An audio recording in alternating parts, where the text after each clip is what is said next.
the consumer brand versus our employer brand. When we talk about branding, we're all very familiar with the notion of what branding is. No brand story, exemplifies the challenges brands experience when you think of these two power brands.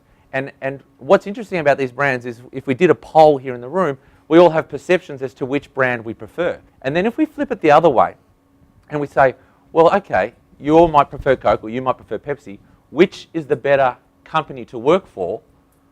All of a sudden, we might not be as knowledgeable. And it's an interesting conversation to have with your marketing peers, because all of a sudden it starts to show that actually there's two parts to the brand equation. There is your consumer brand, but there is your employer brand. Employer branding is really a really young topic even globally. Really, towards the end of the 1990s, it started to really become something of where people started to think we need to do things differently. What really started to become a bit of a perfect storm, where people started to say, we're struggling to get the right people into our organisation. How do we differentiate? How do we create competitive advantage to compete for the right calibre of talent? It accompanied at the same time where people are also saying, you know what, we're paying a lot of money to external providers to get people into our organisation. There must be a better way to do it. And so when you think about employer branding, what we're talking about really simply is storytelling. We're telling a story as recruitment experts. We're telling a story every day to bring someone into our organisation. Why should I work for Standard Chartered versus Barclays? What's the difference? I'm a finance guy. You tell me. They're both, on the face of it, from a distance, they're both global brands. You're a bank. What's the difference? Now, if I got both of you in the room and sat you together, you would tell me one story and you would tell me the other story. And then I would make the decision as to what's more aligned to who I am and what I represent as a person and what do I think is going to be best for my career. We make decisions based on that information.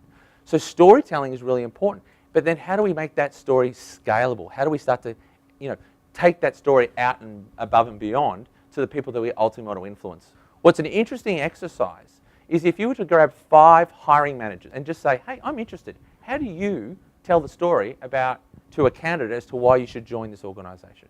What's your story? And then do that with 5 people in isolation and then have a look to see how those stories differ. Some things might be consistent, but there might be some aspects that are totally different from what the other person said. And so if you wanted to get a definition here of employer branding, it's the unique and differentiating promise a business makes to its employees and its potential candidates. So employer branding, what drives the need to do it is people think we just cannot get the skilled labour, we can't get the right people into our organisation, hence why they wanted to start to think about the story that's being told. But if you look at the research that's been done around the space, in particular by the Corporate Leadership Council, a well-managed and defined EVP and a well-articulated employer brand has a huge impact with the employees. So let's just talk about that very simply. An employment value proposition is really building the brand from the inside out. Why are people working for us today? Why are people even coming? What is it that is unique about us that people are choosing to stay? The only way you can understand that and define your employment value proposition is talking to your employees. What is unique about our organisation? Why do you choose to stay? What do you find engaging about our organisations? You have to do that through interviews, focus groups, surveys to get that intel, to get that data, to actually understand what are those attributes. An attribute might be something as simple as, I'm staying here because of the career development opportunities, or the training, or the camaraderie with the people within which I work. That kind of insight can only come from the people that are already within your organisation.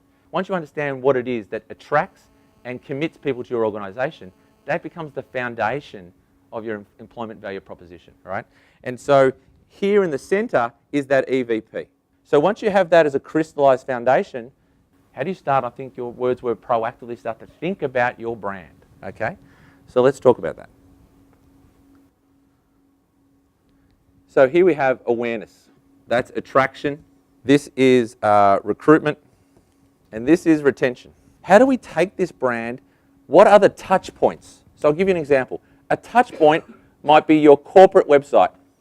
That's your first leverage way that who's telling a story there today? Who's got content on that careers tab?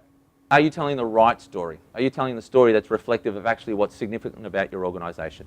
That's a good example of that kind of touch point. The attraction is actually when you start to think about sourcing the people that are critical to your business. It might be a newspaper advertisement. It might be an employee referral program. Whatever you're doing to communicate, to drive a level of attracting the right people. And here's the key thing. Historically, a lot of companies work in a reactive recruitment model.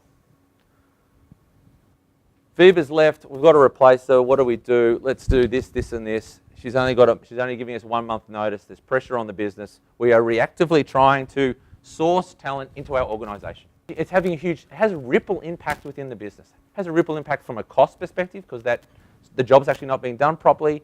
That might have been an internal or an external facing role, so all of a sudden the clients aren't as happy anymore because they're not getting the service. So it has a financial impact.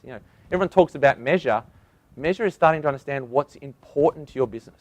When you start thinking about your brand and you start thinking about developing a brand, what problem are you looking to solve? So if the business objective was to reduce the time to fill, if the business goal was actually to increase the quality, how do I use our brand to tell a story to these type of people so that they started to understand who I was? And what is the challenges that my brand is having today? Is it misunderstood? What are the messages I need to take out to these people proactively? We need to change the paradigm here. We need to start to invest in a proactive way to start to actually engage people ahead of the curve. How do we start to take our message out to the external market, to the businesses that most impact our business? My advice to clients was, you've just got to start. Start telling a story in a way that you think is controlled.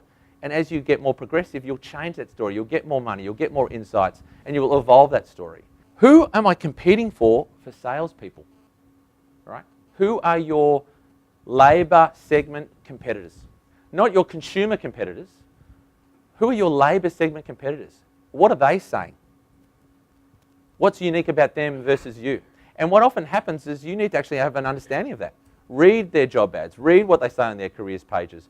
That's when you start to differentiate your brand message. You go, we've got to turn the noise up on this. That's actually what we're going to lead for. We know we've got the best training in India. We've got the best career development opportunity. We've got the best performance management. Whatever those unique things to your organisation, how do we turn the sound up in our messaging so when everyone's telling that story, they're reaffirming that key part of that, because that's your lead part of your value proposition. And so this enables consistency. So once we're attracting the right people, what are we doing in recruitment? Pepsi do an incredible job in the consistency within which they tell this story. And so, possibilities is their brand theme, right? When you go for an interview at Pepsi's headquarters, globally anywhere, the interview room you go into is branded possibilities. When you finish that interview, the brochure that you're given to help you understand more about Pepsi as take-home reading is branded possibilities, right? When you ultimately get, hopefully, that job offer, the job offer is branded possibilities. The consistency with which the story is told from the moment you visited, from the moment that you saw the opportunity, from the moment you started the interview, possibilities is consistent. And then that follows through here in retention. And this is where, more organisations could do more to start to bring internal communications in, to understand the value proposition that you've built through this life cycle. What Pepsi have done is, when it comes to performance management, when it comes to training materials, they're branded possibilities.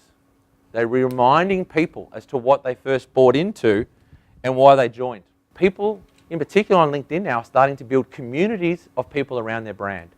If I talked about the finance, HR, sales, people are building communities of people where they are almost facilitating ongoing conversations as to what's happening within that organisation. Because relationship marketing is starting to be a key factor in how you articulate that proposition and share that story. And so the evolution of social media and why that's really starting to change the way we think about talent acquisition is there's now a scalable way where you can build communities. Historically, that only channel really was that I would have to go to a recruiter to talk to them and help them. They would help me to move into that direction. Today, I could probably find all of you on LinkedIn. And if I was really interested in you working for your organisation, I would either put a pretty good case to you through the invitation to connect and tell you who I am. I might find that you're in a certain group and I might share information about what I'm thinking. There's a variety of ways. I might follow your company because I want to stay more aligned and share and hear what you're saying about the company. You need to start to think about the way people are making decisions and start socializing your story in a way that can have far-reaching impacts from traditional recruitment channels that you use today.